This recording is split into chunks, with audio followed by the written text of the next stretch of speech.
அண்ணா யூனிவர்சிட்டியில் நடந்த சம்பவம் பரபரப்பு ஏற்படுது. பாஜக அதிமுக கட்சிகள் போராட்டங்கள் அறிவிச்சிருக்காங்க.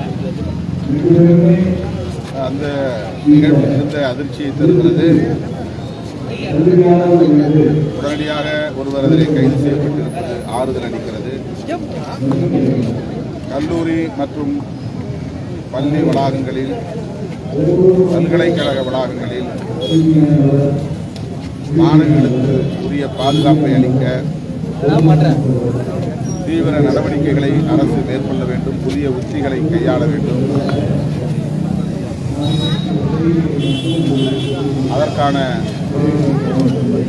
ஒரு வழிவகை காணுகிற வாய்ப்பை இந்த சம்பவம் உருவாக்கி தந்திருக்கிறது.